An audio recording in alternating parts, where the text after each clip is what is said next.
നമ്മൾ 10ാം ക്ലാസ്സുകാരുടെ geography first ചാപ്റ്ററാണ് എടുക്കുന്നത്, സീസൺസ് ആൻഡ് ദ ടൈം, ഋതുഭേദങ്ങളും സമയവും. അതിലെ പേജ് നമ്പർ 11 സെക്കൻഡ് സെഷനാണിത്.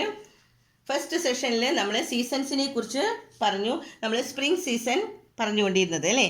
ഇപ്പോൾ സ്പ്രിംഗ് സീസണിൻ്റെ കണ്ടിന്യൂഷനാണ് ദ സൺ. നമുക്ക് ഇനി ഇവിടെ നിന്നാണ് തുടങ്ങുന്നത്. The sun continues its southward apparent shift from the equator from 23rd September and reaches vertically above the Tropic of Capricorn. Tropic of Capricorn എത്രയാണ്? 23.5 degrees south ആണ് on 22nd December. And this day is known as winter solstice. ഇതിനെയാണ് നമ്മൾ എന്തെന്ന് പറയുന്നത്? Winter solstice എന്ന് പറയുന്നത്. എന്ന് തുടങ്ങിയുള്ളതാണ് winter solstice എന്ന് പറഞ്ഞാൽ ശൈത്യ അയനാന്ത ദിനം. മലയാളം വേർഡാണ് ശൈത്യ അയനാന്ത ദിനം. എന്താണ് ശൈത്യ അയനാന്ത ദിനം എന്ന് പറയുന്നത്? സെപ്റ്റംബർ 23 തുടങ്ങി. സെപ്റ്റംബർ 23 എന്താണ്? മധ്യരേഖയിൽ നിന്ന് തെക്കോട്ടേക്ക് അയനം തുടങ്ങുന്ന സൂര്യൻ ഡിസംബർ 22 ദക്ഷിണായന രേഖയ്ക്ക് 23.5 ഡിഗ്രി തെക്ക് നേർമുകളിൽ എത്തുകയാണ്. ഈ ദിനത്തെയാണ് ഉത്തരാർദ്ധഗോളത്തിൽ നമ്മൾ ശൈത്യ അയനാന്ത ദിനം, വിൻ്റർ സോൾസ്റ്റൈസ്. കിട്ടിയോ? എന്താണ് വിൻ്റർ സോൾസ്റ്റൈസ്? ശൈത്യ അയനാന്ത ദിനം. അത് നമ്മൾ പഠിക്കണം കേട്ടോ. ഈ ദിവസം ഉത്തരാർദ്ധഗോളത്തിൽ ഏറ്റവും ഹ്രസ്വമായ പകല് കുറവ്, ഡേ വളരെ ഷോർട്ടായിരിക്കും, ആൻഡ് ദൈർഘ്യമുള്ള രാത്രിയായിരിക്കും. പകല് ലോങ്ങസ്റ്റ്, നൈറ്റും ആയിരിക്കുമെന്ന്. അപ്പോൾ വിൻ്റർ സോൾസ്റ്റൈസും സമ്മർ സോൾസ്റ്റൈസും തമ്മിലുള്ള വ്യത്യാസം എന്താണ്? സമ്മർ സോൾസ്റ്റൈസിന് നമ്മൾ പറഞ്ഞു ഡേ ആണ് ലോങ്ങസ്റ്റും നൈറ്റ് ഷോർട്ടസ്റ്റും ആണെന്നാണ് പറഞ്ഞത് അല്ലേ. പക്ഷേ വിൻ്റർ സോൾസ്റ്റൈസിൽ ഷോർട്ടസ്റ്റ് ഡേയും നേരെ തിരിച്ചു നൈറ്റ് ലോങ്ങസ്റ്റുമാണ് എന്ന്. അത് രണ്ടും പഠിക്കാനുള്ള ടോപ്പിക്കാണ് ഗ്രീഷ്മ അയനാന്ത ദിനം, പിന്നെ ശൈത്യ അയനാന്ത ദിനം. ഇനി അടുത്ത സീസണാണ് നമുക്ക് വരുന്നത്. അപ്പോൾ സ്പ്രിംഗ് സീസൺ കഴിഞ്ഞ് കഴിഞ്ഞാൽ പിന്നെ നമ്മളിവിടെ വരുന്നത് സെപ്റ്റംബർ 23 തുടങ്ങിയാണ്. It is the autumn season in the northern hemisphere. It is autumn season in the northern hemisphere from 23rd September to 22nd December വരെ. എന്ന് തുടങ്ങിയാണ് ഡേറ്റുകളൊക്കെ പഠിക്കണം കേട്ടോ. 23rd September തുടങ്ങി 22nd December വരെ. ഇതാണ് ഓട്ടം സീസൺ, ഹേമന്തകാലം എന്ന് പറയുന്നത്. സെപ്റ്റംബർ 23 മുതൽ ഡിസംബർ 22 വരെ. ഇനി അടുത്ത് നമുക്ക് പഠിക്കാനുള്ളത് ഓട്ടം സീസൺ. നമ്മൾ നേരത്തെ ഇവിടെ നമ്മൾ കഴിഞ്ഞ ഇതിൽ പറഞ്ഞു സ്പ്രിംഗ് സീസണിൻ്റെ പ്രത്യേകതകൾ, മാവ് പൂക്കണത്, ചെടികളെല്ലാം പൂക്കണത്, തളിർക്കണമൊക്കെ സമയം അല്ലേ. ഇനി അതേസമയം ഓട്ടം സീസണിൽ എല്ലാത്തിലും കായ്കളൊക്കെ ഉണ്ടാവുന്ന പീരീഡാണ്. ഓട്ടം make the transition period. Spring season നമ്മൾ എന്തിൻ്റെ ട്രാൻസിഷൻ പീരീഡ് ആയിരുന്നു പറഞ്ഞു? സ്പ്രിംഗ് സീസൺ എന്ന് പറഞ്ഞു കഴിഞ്ഞാൽ നമുക്ക് എന്താണ്? ട്രാൻസിഷൻ ഫ്രം വിൻ്ററിൽ നിന്ന് സമ്മറിലേക്ക്. അതേസമയം autumn season mark the transition period from the severity of the summer, വേനൽക്കാലത്തിൻ്റെ ചൂട്, ടുവേർഡ്സ് വിൻ്ററിലേക്കുള്ള ഇതാണ് എന്ന്. വേനൽക്കാലത്തിൻ്റെ തീഷ്ണതയിൽ നിന്ന് ശൈത്യകാലത്തിലേക്കുള്ള മാറ്റത്തിൻ്റെ കാലം. ശൈത്യകാലത്തിൽ നിന്ന് വേനൽക്കാലത്തേക്കുള്ള മാറ്റമാണ് നമ്മൾ പറഞ്ഞത് എന്താണ്? നമുക്ക് സ്പ്രിംഗ് സീസൺ വസന്തകാലം എന്ന് പറഞ്ഞിരുന്നത് അല്ലേ. ഇവിടെ ഹേമന്തകാലം എന്ന് പറഞ്ഞാൽ സമ്മറിൻ്റെ നല്ല ചൂടിൽ നിന്ന് വേനൽക്കാലത്തിലേക്കുള്ള ആ മാറ്റത്തിൻ്റെ പീരീഡ്. അങ്ങനെയാണ് 4 കാലാവസ്ഥകൾ ഇത് വരുന്നത്, സീസൺസ് വരുന്നത്. This is the shortening day and the, നമ്മൾ ഇവിടെ പറയുന്നത് എന്താണ്? There is a shortening of the day shorten ചെയ്യാണ്, and the lengthening of night during this period. രാത്രിക്ക് നീളം കൂടുതലാണ്. പിന്നെ എന്താണ്? ചെടികളുടെയൊക്കെ മരങ്ങളുടെയൊക്കെ ഇലകൾ കൊഴിയുന്ന കാലം. The trees generally shed their leaves. ഇലകൾ പൊഴിക്കുന്ന കാലമാണ് ഹേമന്തകാലം, ഓട്ടം സീസൺ എന്ന് പറയുന്നത്. പിന്നെ നമുക്ക് ഈ പാരഗ്രാഫാണ് ഇവിടെ പഠിക്കാനുള്ളത്. The northward apparent shift of the sun begins from 22nd December. December 22 ദക്ഷിണായന രേഖയിൽ നിന്ന് വടക്കോട്ട് അയനം ആരംഭിക്കുന്ന സൂര്യൻ മാർച്ച് 21 വീണ്ടും നമ്മുടെ ഇക്വേറ്ററിൻ്റെ നേരെ മുകളിൽ, മധ്യരേഖയ്ക്ക് നേരെ മുകളിലെത്തും. ഈ കാലയളവിനെയാണ് ഉത്തരാർദ്ധഗോളത്തിലെ ശൈത്യകാലം എന്ന് പറയുന്നത്. അപ്പോൾ winter season in the northern hemisphere എന്താണെന്ന്. The northward apparent shift of the sun begins by 22nd December and again reaches vertically above the equator on 21st March. And this period is winter സീസണിലുള്ള ഈ പീരീഡിനെയാണ് winter season in the northern hemisphere എന്ന് പറയുന്നത്. അപ്പോൾ ഈ പേജിൽ നമുക്ക് പഠിക്കാനുള്ളത് ഇവിടെ വിൻ്റർ സോൾസ്റ്റൈസ് അല്ലേ, വിൻ്റർ സോൾസ്റ്റൈസ്. പിന്നെ എന്താണ് സമ്മർ സോൾസ്റ്റൈസ്? നമ്മൾ കഴിഞ്ഞ ക്ലാസ്സിൽ പഠിച്ചതാണ് ശൈത്യ അയനാന്ത ദിനം. കഴിഞ്ഞ ക്ലാസ്സിൽ നമ്മൾ ഗ്രീഷ്മ അയനാന്ത ദിനം, ഇപ്പോൾ പറയുന്നത് ശൈത്യ അയനാന്ത ദിനം. പിന്നെ നമ്മൾ പഠിച്ചിരിക്കുന്നത് ഹേമന്തകാലം, ഓട്ടം സീസണെ കുറിച്ചാണ്. ഓട്ടം സീസണിൻ്റെ ഫീച്ചേഴ്സ് എന്തൊക്കെയാണ്, പ്രത്യേകതകൾ എന്തൊക്കെയാണെന്ന് പറഞ്ഞു. പിന്നെ ലാസ്റ്റിലൊരു ക്വസ്റ്റ്യൻ പറഞ്ഞത് എന്താണ്, ഇവിടെ ഇത് എങ്ങനെയാണ് മാറുന്നത്? Winter season in the northern hemisphere ഏത് പീരീഡ്, എവിടെ നിന്ന് തുടങ്ങി എവിടത്തോളം വരെ? എവിടെ നിന്ന് തുടങ്ങിയാണ്? ഡിസംബർ 22 ആരംഭിച്ച് 21 മാർച്ച് വരെ. ഇത്രയാണ് നമുക്ക് ഈ പേജിൽ പഠിക്കാനുള്ളത്. ഇനി അടുത്ത പേജിൽ ഒരു ടേബിൾ നോക്കാം. ഇത് നമ്മൾ ഇത്രയും നേരം പഠിച്ചത് നമ്മളോടൊന്ന് ടൈം ശരിക്കും നമുക്ക് ഓർത്ത് വെക്കാൻ വേണ്ടി ടേബിളായിട്ട് തന്നിരിക്കുകയാണ് കേട്ടോ. അത് ശരിക്കും ഒന്ന് നോക്കാം. ഫസ്റ്റ് മാസങ്ങൾ തന്നിട്ടുണ്ട്, month, then apparent movement of the sun, seasons. ഇത്രയും നേരം നമ്മൾ പഠിച്ചത് തന്നെ കേട്ടോ. അതൊരു ടേബിളിലാക്കിയിട്ടാണ്. ഓരോ ഡേറ്റുകളും നിങ്ങൾക്ക് ഓർക്കാൻ വേണ്ടി ഇങ്ങനെ ടേബിൾ തന്നേക്കാണ്. From March 21 to June 21, March 21 മുതൽ ജൂൺ 21 വരെ സൂര്യൻ എവിടെയാണ്, സൂര്യൻ്റെ അയനം എവിടെയാണ്? From the equator to tropic of Cancer, ഇക്വേറ്ററിൽ നിന്ന് ടോപ്പിക് ഓഫ് ക്യാൻസർ വരെ, ഭൂമധ്യരേഖയിൽ നിന്ന് ഉത്തരായന രേഖയിലേക്ക്. അപ്പോൾ ഉത്തരാർദ്ധഗോളത്തിലും ദക്ഷിണാർദ്ധഗോളത്തിലും സീസൺസ്, ഋതുക്കൾ എന്തായിരിക്കും? ഉത്തരാർദ്ധഗോളത്തിൽ നോർത്തേൺ ഹെമിസ്ഫിയറിൽ സ്പ്രിംഗ് സീസൺ ആണെങ്കിൽ സദേൺ ഹെമിസ്ഫിയറിൽ ഓട്ടം സീസൺ ആണ്.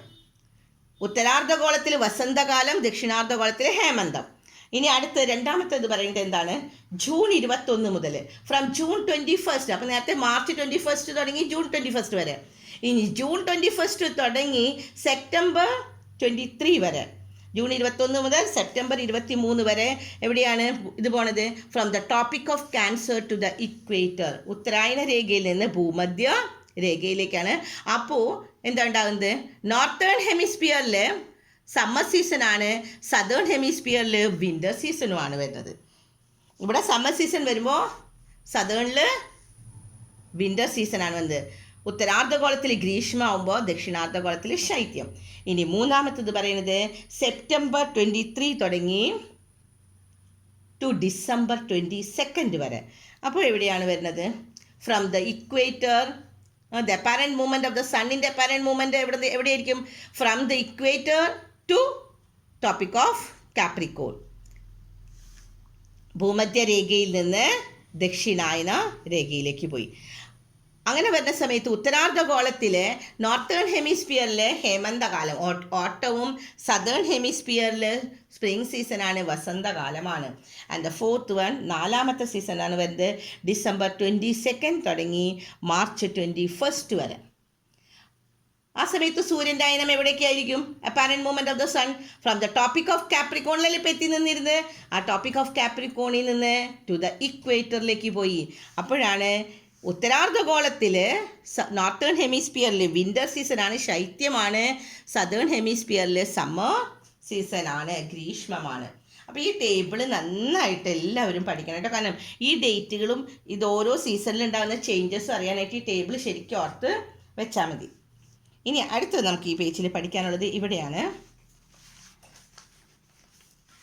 നോക്കാം എന്താണ് ഉത്തരായണം. ഉത്തരായണം, ദക്ഷിണായനം, രണ്ട് ടോപ്പിക് ഉണ്ട് ഇവിടെ പഠിക്കാനായിട്ട്. ഇവിടെ തുടങ്ങിയാണ് പഠിക്കാനുള്ളത്. ഉത്തരായണത്തിൽ the northward apparent movement of the sun from the tropic of Capricorn to tropic of Cancer is termed as ഉത്തരായണം. എന്താണ് ഉത്തരായണം എന്ന് കിട്ടിയോ? The northward apparent movement of the sun, ഇവിടെ ഇത് മാത്രമേ കട്ട് ചെയ്താൽ മതി കേട്ടോ. The northward apparent movement of the sun from tropic of Capricorn to tropic of Cancer is ഉത്തരായണം. ദക്ഷിണായന മേഖലയിൽ നിന്നും ഉത്തരായന മേഖലയിലേക്കുള്ള സൂര്യൻ്റെ അയനത്തെയാണ് ഉത്തരായണം എന്ന് പറയുന്നത്. കിട്ടിയില്ല എല്ലാവർക്കും? ഇനി അടുത്തത് ഇവിടെ നമുക്ക് പഠിക്കാനുള്ളത് ദക്ഷിണായനം. ഉത്തരായനം എന്താണെന്ന് പറഞ്ഞു, ഇനി ദക്ഷിണായനം. ദക്ഷിണായനം എന്ന് പറഞ്ഞു കഴിഞ്ഞാൽ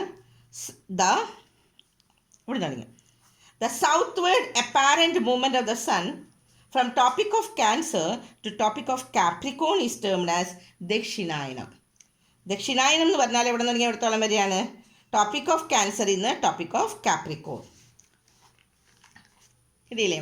മലയാള മീഡിയത്തിൻ്റെ ദക്ഷിണായനം എന്ന് പറഞ്ഞു കഴിഞ്ഞാൽ നമുക്കിവിടെ തുടങ്ങിയാണ് ഗ്രീഷ്മ 5-ാം ദിനത്തെ തുടർന്ന് ഡിസംബർ 22 ദക്ഷിണായന രേഖയ്ക്ക് നേർമുകളിൽ എത്തുന്നത് ഉത്തരായന മേഖലയിൽ നിന്ന് ദക്ഷിണായന മേഖലയിലേക്കുള്ള സൂര്യൻ്റെ അയനത്തെയാണ് ദക്ഷിണായന എന്ന് പറയുന്നത്. അപ്പോൾ ഈ 2 ഡെഫിനേഷൻസ് പഠിച്ചാൽ മതി, ഉത്തരായനവും ദക്ഷിണായനവും. ഉത്തരായനം എന്ന് പറഞ്ഞു കഴിഞ്ഞാൽ എന്താണ്? ദക്ഷിണായന രേഖയിൽ നിന്ന് ഉത്തരായന രേഖയിലേക്ക് അല്ലേ. ഇനി ദക്ഷിണായനം എന്ന് പറഞ്ഞാൽ എന്താണ്? ഉത്തരായന രേഖയിൽ നിന്ന് ദക്ഷിണായന രേഖയിലേക്കുള്ള സൂര്യൻ്റെ അയനത്തെ നേരെ തിരിച്ച് വരുന്നത്. ദക്ഷിണായനത്തിൽ നിന്ന് ഉത്തരായനത്തേക്ക് വന്നാൽ ഉത്തരായനം, ഉത്തരായനത്തിൽ നിന്ന് ദക്ഷിണായനയിലേക്ക് തിരിച്ചു വന്നാൽ അത് ദക്ഷിണായനം. ഈ 2 ടോപ്പിക്കാണ് നമുക്കിവിടെ പഠിക്കാനുള്ളത്. ഇനി അടുത്ത പേജിൽ നമുക്ക് നോക്കാനുള്ളത് റൊട്ടേഷൻ ആൻഡ് കാൽക്ക്. അപ്പോൾ നമ്മുടെ ഒരു ടോപ്പിക്ക് ഇവിടെ അവസാനിക്കുകയാണ്. നമ്മൾ ടെക്സ്റ്റിലെ പാഠം തുടങ്ങിയപ്പോൾ തന്നെ പറഞ്ഞു 2 ഭാഗമായിട്ടാണ് ഈ ടോപ്പിക്, സീസൺസ് ആൻഡ് ടൈം. സീസൺസിനെ കുറിച്ച് നമ്മളെല്ലാം പറഞ്ഞു കഴിഞ്ഞു അല്ലേ. എന്തൊക്കെയാണ് സീസൺ, എങ്ങനെയാണ് സീസൺസ് വരുന്നത് എന്ന് നമ്മൾ ഋതുക്കളുടെ ഋതുഭേദങ്ങൾ എങ്ങനെയാണ് ഋതുക്കൾ ഉണ്ടായത് ഓരോന്ന്, സ്പ്രിംഗ് സീസൺ, സമ്മർ, ദെൻ ഓട്ടം, വിൻ്റർ, ഇത്രയും നമ്മൾ പറഞ്ഞത് അല്ലേ. ഇനി അടുത്ത് നമുക്ക് പറയുന്നത് ടൈമാണ്. ടൈം എങ്ങനെയാണ് കാൽക്കുലേറ്റ് ചെയ്യുക എന്നുള്ളത്. റൊട്ടേഷൻ ആൻഡ് റവല്യൂഷൻ ആണ് സീസണിന് കാരണമായത് അല്ലേ. അങ്ങനെ വരുമ്പോൾ റൊട്ടേഷൻ, സൂര്യൻ ഭൂമിക്ക് 2 ഇതുണ്ട്. ഒന്ന് റവല്യൂഷൻ, സൂര്യനെ നമ്മൾ പറഞ്ഞു എലിപ്റ്റിക്കൽ ഓർബിറ്റിൽ കൂടെ ദീർഘവൃത്താകൃതി കൂടെ സൂര്യനെ വലയം ചെയ്യുന്നതിനെയാണ് നമ്മൾ എന്ത് പറയുന്നത്? റവല്യൂഷൻ എന്ന് പറഞ്ഞു. അതിൻ്റെ ഫലമായിട്ടാണ് സീസൺസ് ഉണ്ടാവുന്നത്, സീസൺ ചേഞ്ച് ഉണ്ടാവുന്നത്. പക്ഷേ റൊട്ടേഷൻ എന്ന് പറഞ്ഞാൽ സൂര്യൻ ഭൂമി സ്വന്തം അച്ചുതണ്ടിൽ കറങ്ങുന്നതാണ് റൊട്ടേഷൻ. റൊട്ടേഷൻ്റെ ഫലമായിട്ട് നമുക്ക് ഉണ്ടാകുന്നത് ഡേ ആൻഡ് നൈറ്റാണ് ഉണ്ടാകുന്നത്. അപ്പോൾ ഇവിടെ നമുക്ക് നോക്കേണ്ടത് നമ്മുടെ ടൈമാണ് കേട്ടോ. നോക്കാം, ഇവിടെ ഈ പാരഗ്രാഫ് ഫുള്ള് പഠിക്കണം കേട്ടോ. In the ancient period time was calculate. ഇത് പഠിക്കാനുള്ളത് നമുക്ക് മനസ്സിലാക്കാനാണ്. പണ്ടത്തെ ആളുകളൊക്കെ സമയം എങ്ങനെയാണ് കാൽക്കുലേറ്റ് ചെയ്യുന്നത്? വാച്ചൊന്നും വേണ്ട അവർക്ക്, അവർ നേരെ മുകളിലേക്ക് നോക്കും അല്ലേ. ഒരു പ്രദേശത്ത് സൂര്യൻ്റെ ഉച്ചസ്ഥാനം, സൂര്യപ്രകാശം സൃഷ്ടിക്കുന്ന നിഴൽ എന്നിവയെ അടിസ്ഥാനമാക്കിയൊക്കെയാണ് ആളുകൾ സമയം നിർണ്ണയിക്കുക എന്ന്. The ancient period, the time was calculated based on the apex position of the sun. സണ്ണിൻ്റെ apex position നോക്കിയിട്ട്, അല്ലെങ്കിൽ the length of the shadow cast, സൂര്യൻ്റെ ഉച്ചസ്ഥാനം, അല്ലെങ്കിൽ സൂര്യനിൽ നിന്നുണ്ടാകുന്ന സൂര്യൻ വരുന്ന സമയത്ത് ഉണ്ടാകുന്ന നിഴലിൻ്റെ നീളം, ഇതൊക്കെ നോക്കിയിട്ടാണ് സമയം ചെയ്ത്. തലയ്ക്ക് മുകളിൽ സൂര്യൻ എത്തുന്ന ഉച്ചയ്ക്ക് 12 മണിയാണെന്ന് അവർക്കറിയാമെന്ന്. when the sun is vertically overhead, നേരെ നമ്മുടെ തലയ്ക്ക് മുകളിൽ വന്നാൽ 12 മണി.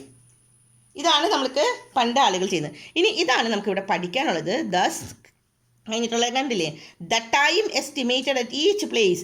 ഓരോ സ്ഥലത്ത് ഇപ്പോൾ സൂര്യൻ നമ്മുടെ ഇവിടെ വരുന്ന പോലെയല്ല വേറെ സ്ഥലങ്ങളിൽ അല്ലേ. അപ്പോൾ നമ്മുടെ ഇവിടെ സൂര്യൻ നമ്മുടെ തലയ്ക്ക് മുകളിൽ വരുമ്പോൾ നമുക്ക് എത്രയാണ്? 12 മണി. അപ്പോൾ ഇവിടുത്തെ ലോക്കൽ ടൈം എന്ന് പറഞ്ഞാൽ time estimated each place based on the position of the sun is termed as the local time. അപ്പോൾ so what is local time? എന്താണ് പ്രാദേശിക സമയം? അതാണ് ഇവിടെ പഠിക്കാനുള്ളത് കേട്ടോ. ലോക്കൽ ടൈം, പ്രാദേശിക സമയം എന്താണെന്ന്. സൂര്യൻ്റെ സ്ഥാനത്തെ ആധാരമാക്കി നിർണ്ണയിക്കുന്ന സമയത്തിനെയാണ് പ്രാദേശിക സമയം എന്ന് പറയുന്നത്. സൂര്യൻ്റെ അയനത്തിനെ ആധാരമാക്കി നിർണ്ണയിക്കുന്ന സമയം. The time estimated at each place based on the position of the sun is termed as the local time. അപ്പോൾ ടൈം എന്നുള്ളത് റൊട്ടേഷനിലാണ് നമ്മൾ ഡേ ആൻഡ് നൈറ്റ് ഉണ്ടാവുന്നത് അല്ലേ, അതിലാണ് നമ്മൾ ടൈം ഉണ്ടാകുന്നത്. അപ്പോൾ ലോക്കൽ ടൈം എന്താണ് നമ്മൾ പഠിച്ചു. ഇനി അടുത്തത് നമുക്ക് പഠിക്കാനുള്ളത് ഇവിടെ നെക്സ്റ്റ് പേജ് നമ്പർ 14 എടുക്കാം കേട്ടോ. പേജ് നമ്പർ 14 പറയുന്നത് എന്താണ്, എന്തിനെ കുറിച്ചാണ് പറയുന്നത്? റൊട്ടേഷനെ കുറിച്ചാണ്. റൊട്ടേഷൻ്റെ ഫീച്ചേഴ്സ് എന്തൊക്കെയാണ് എന്ന് നോക്കാം കേട്ടോ. You know that the earth rotates on its axis while it revolves. അത് നേരത്തെ ഞാൻ പറഞ്ഞതാണ് അല്ലേ. എന്താണ്? എർത്ത് റൊട്ടേറ്റ് ചെയ്യുന്നുണ്ട്, എർത്ത് റിവോൾവും ചെയ്യുന്നുണ്ട്. റൊട്ടേറ്റ് ചെയ്യുമ്പോൾ എന്താ ഉണ്ടാവുന്നത്? റൊട്ടേറ്റ് ചെയ്യുമ്പോൾ ഡേ ആൻഡ് നൈറ്റ് ഉണ്ടാവുന്നത്. റിവോൾവ് ചെയ്യുമ്പോൾ എന്താ ഉണ്ടാവുന്നത്? സീസണൽ ചേഞ്ചസ് ആണ് ഉണ്ടാകുന്നത്. അത് 2 വ്യത്യാസം അറിയില്ലേ? റൊട്ടേറ്റ് ചെയ്യുന്ന സമയത്ത് പരിക്രമണം, റവല്യൂഷൻ നടക്കുമ്പോൾ സീസൺ ചേഞ്ച് ഉണ്ടാവുന്നത്. അതേസമയം റൊട്ടേഷൻ ചെയ്യുന്ന സമയത്ത്, ഭ്രമണം ചെയ്യുന്ന സമയത്ത് രാത്രിയും പകലും ഉണ്ടാകുന്നു. ഇനി അടുത്ത നമുക്ക് ഇവിടെ പഠിക്കാനുള്ളത് 3 പോയിന്റ്സ് തന്നിട്ടുണ്ട്. കണ്ടില്ലേ? ഭ്രമണത്തിൻ്റെ ബന്ധപ്പെട്ട റൊട്ടേഷനുമായിട്ട് ബന്ധപ്പെട്ട 3 പോയിന്റ്സ് ആണ്. First one, the earth rotates from west to east. Earth എവിടെ നിന്ന് തുടങ്ങിയാണ്? വെസ്റ്റിൽ നിന്ന് ഈസ്റ്റിലേക്ക്. Then it take 24 hours to complete 1 rotation. എത്ര സമയം എടുക്കുന്നുണ്ട്? 1 റൊട്ടേഷൻ, ഒരു റൊട്ടേഷന് എർത്ത് 24 hours എടുക്കുന്നുണ്ട്. As the earth rotate from west to east, the sun rises in the east. As the earth rotates from west to east എന്നാണ് earth rotate ചെയ്യുന്നത്. അപ്പോൾ the sun rice ചെയ്യുന്നത് എവിടെ നിന്നാണ്? ഇൻ ദ ഈസ്റ്റ് ആണെന്ന്. ഭൂമിയുടെ ഭ്രമണം ചെയ്യുന്നത് പടിഞ്ഞാറ് നിന്ന് കിഴക്കോട്ടാണെന്ന്. അതാണ് ആദ്യത്തത്. എർത്ത് റൊട്ടേറ്റ് ചെയ്യുന്നത് വെസ്റ്റിൽ നിന്ന് ഈസ്റ്റിലേക്കാണ്. എർത്ത് വെസ്റ്റിൽ നിന്ന് ഈസ്റ്റിലേക്ക് കറങ്ങുമ്പോൾ സൂര്യൻ എവിടെ നിന്നാണ്? ഈസ്റ്റിൽ നിന്നാണ്. അതാണ് തേർഡ് ലൈൻ പറഞ്ഞത്. കണ്ടോ?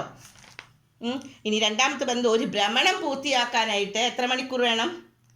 ഒരു റൊട്ടേഷൻ കംപ്ലീറ്റ് ചെയ്യാൻ 24 hours വേണം എന്ന് പറയുന്നു. As the earth rotates from the west to east, the sun rises in the east. ഇനി നമുക്ക് ഇവിടെ ഇത് പഠിക്കാനായിട്ട് ഇതൊന്ന് മനസ്സിലാക്കണം കേട്ടോ. അപ്പോൾ നമ്മളിപ്പോൾ സൂര്യൻ എന്താണ് പറഞ്ഞത്? ഡേ ആൻഡ് നൈറ്റ് ഉണ്ടാകുമ്പോൾ ഭൂമി സ്വന്തം അച്ചുതണ്ടിൽ ഇങ്ങനെ കറങ്ങുമ്പോഴാണ് അല്ലേ? അപ്പോൾ നമുക്ക് ഭൂമിയുടെ ഒരു പോയിന്റ് നമ്മൾ കുത്തുകയാണെങ്കിൽ, നമ്മൾ മാത്സിൽ പഠിച്ചിട്ടുണ്ട്, ഒരു പോയിന്റ് കുത്തിയാൽ അതിന് ചുറ്റും എത്ര ഡിഗ്രി? 360 ആണ് അല്ലേ? അപ്പോൾ ഭൂമിയുടെ കോണളവ് സർക്കിൾ അല്ലേ? ആ സർക്കിളിൻ്റെ കോണളവ് എത്രയാണ്? ശരിക്കും നമ്മൾ ഇങ്ങനെ ഇത് ചെയ്യുന്ന സമയത്ത് ഇവിടെ 180. അപ്പോൾ എത്രയാണ് ശരിക്കും? ടോട്ടൽ 360 അല്ലേ? 360 ആണ് എർത്തിൻ്റെ റൊട്ടേഷൻ. അപ്പോൾ ഇനി നോക്കേണ്ടത് ദ ആംഗുലർ, അവിടെ കൊടുത്തിട്ടുണ്ട്, the angular distance of earth is 360. ഭൂമിയുടെ കോണളവ് എത്രയാണ്? 360. ഓരോ ഡിഗ്രി കോണളവിലും ഒരു രേഖാംശം വെച്ചിട്ട്. ഇവിടെ the earth angular distance, angular സർക്കിളിൻ്റെ ഇതൊരു സർക്കിള്. അപ്പോൾ ആംഗുലർ ഡിസ്റ്റൻസ് 360 ആണ്. അതിൽ വി വിൽ ഗെറ്റ് 360 ലോങ്ങിറ്റ്യൂഡ്സ് ആണ്. If we know 1 longitude each for each degree in the angular distance, the time required to complete 360 degree rotation എത്ര മണിക്കൂർ കൊണ്ടാണ്? ടോട്ടൽ 360 അല്ലേ വരുന്നത്? ഈ 360 ഡിഗ്രി കറങ്ങണത് എത്ര മണിക്കൂർ കൊണ്ടാണ് ഭൂമി? 24 മണിക്കൂറുണ്ട്. അപ്പം നമുക്കൊന്ന് ടൈം അഡ്ജസ്റ്റ് ചെയ്ത് ഇത് ശരിക്കും ബൈ ഹാർട്ട് പഠിക്കണം കേട്ടോ. 360 ഡിഗ്രി തിരിയാൻ എത്ര സമയം? 24 മണിക്കൂർ. 24 മണിക്കൂർ എന്ന് പറഞ്ഞാൽ എത്ര മിനിറ്റ്? അത് ഇൻറ്റു ചെയ്ത് നോക്കിയാൽ മതി. പക്ഷേ ഇനി നിങ്ങൾ ചോദിക്കുമ്പോൾ കിട്ടണം കേട്ടോ. 24 മണിക്കൂർ എന്ന് പറഞ്ഞാൽ ഇൻറ്റു 60 അല്ലേ? 1 മണിക്കൂർ എന്ന് പറഞ്ഞാൽ 60 മിനിറ്റ്. അപ്പോൾ 24 ഇൻറ്റു 60. അപ്പോൾ എത്ര കിട്ടി? 1440 മിനിറ്റ് കിട്ടി. ഇനി അപ്പോൾ ഈ 1440 മിനിറ്റാണ് എത്ര? 360 ഡിഗ്രി. 360 ഡിഗ്രിക്ക് 24 മണിക്കൂർ. 24 മണിക്കൂർ എന്ന് പറഞ്ഞാൽ 1440. എങ്ങനെ കിട്ടിയെന്ന് മനസ്സിലായില്ലേ? 24 ഇൻറ്റു 60. 60 എന്ന് പറഞ്ഞാൽ 60 മിനിറ്റാണ് ഒരു മണിക്കൂർ. അതുകൊണ്ടാണ് നമ്മൾ 60 കൊണ്ട് ഇൻറ്റു ചെയ്തത്. അപ്പോൾ 1440. ഇനി 1 ഡിഗ്രി രേഖാംശം തിരിയണമെങ്കിൽ അപ്പോൾ എത്ര വേണം? ഈ 1440 മിനിറ്റ് കൊണ്ട് എത്ര ഡിഗ്രി തിരിയണം? 360 ഡിഗ്രി. അപ്പോൾ 1 ഡിഗ്രി തിരിയണമെങ്കിൽ 1440 ഡിവൈഡഡ് ബൈ നമ്മൾ എന്ത് ചെയ്യണം? 360 കൊണ്ട് ഡിവൈഡ് ചെയ്യണം. 360 കൊണ്ട് ഡിവൈഡ് ചെയ്യുമ്പോൾ നമുക്ക് കിട്ടിയ എത്രയാണെന്ന്? 4 മിനിറ്റ്സ് കിട്ടി. അപ്പോൾ ഇത്രയും ഈ ഒരു ഇതുപോലെ സമയം കിട്ടിയോ? എങ്ങനെ ഒന്നും കൂടി പറഞ്ഞുതരാം. ടോട്ടൽ എത്രയാണ്? സർക്കുലറിൽ ആംഗിൾ 360 ഡിഗ്രി. ഈ 360 ഡിഗ്രിക്ക് 24 മണിക്കൂർ അല്ലേ? 24 മണിക്കൂർ എടുക്കുമ്പോൾ ഈ 24 മണിക്കൂറിന് നമ്മൾ 60 കൊണ്ട് ഇൻറ്റു ചെയ്തപ്പോൾ 1440. ഈ 1440 360 ഡിഗ്രിക്കാണ്. അപ്പോൾ 1 ഡിഗ്രി തിരിയാനായിട്ട് 1440 360 കൊണ്ട് ഡിവൈഡ് ചെയ്തപ്പോൾ നമുക്ക് കിട്ടിയ എത്രയാണെന്ന്? 4 മിനിറ്റ്. അങ്ങനെയാണെങ്കിൽ ഇതും കൂടി പഠിക്കണം കേട്ടോ ഈ പേജിലത്തെ. The time required for the rotation of the 50 degree longitude area. അപ്പോൾ എത്രയാണ്? 15 ഇൻറ്റു 50 ഡിഗ്രി തിരിയണമെങ്കിൽ എത്രയാണ്? 15 ഇൻറ്റു 4. അപ്പോൾ എത്രയാണ്? 60 മിനിറ്റ്, 1 അവർ. ഇത്രയുമാണ് നമുക്ക് ഇതിലുള്ളത്. അടുത്ത ഭാഗം നമുക്ക് അടുത്ത ക്ലാസ്സിൽ എടുത്തു തരാം കേട്ടോ. അപ്പോൾ ഇന്ന് നമ്മൾ ടൈമിനെ കുറിച്ച് പറഞ്ഞു. ടൈമിൽ ലോക്കൽ ടൈം പറഞ്ഞു കഴിഞ്ഞു അല്ലേ? ലോക്കൽ ടൈം പറഞ്ഞു. ലോക്കൽ ടൈം എങ്ങനെയാണ് കാൽക്കുലേറ്റ് ചെയ്യുന്നത്? അടുത്തത് നമുക്ക് പഠിക്കാനുള്ളത് ഗ്രീനിച്ച് ടൈമാണ്. ആ ഗ്രീനിച്ച് ടൈമും സമയ മേഖലയും അതിനെക്കുറിച്ച് നമുക്ക് അടുത്ത ടോപ്പിക്ക് അടുത്ത ക്ലാസ്സിൽ പറഞ്ഞുതരാം. ഓക്കെ.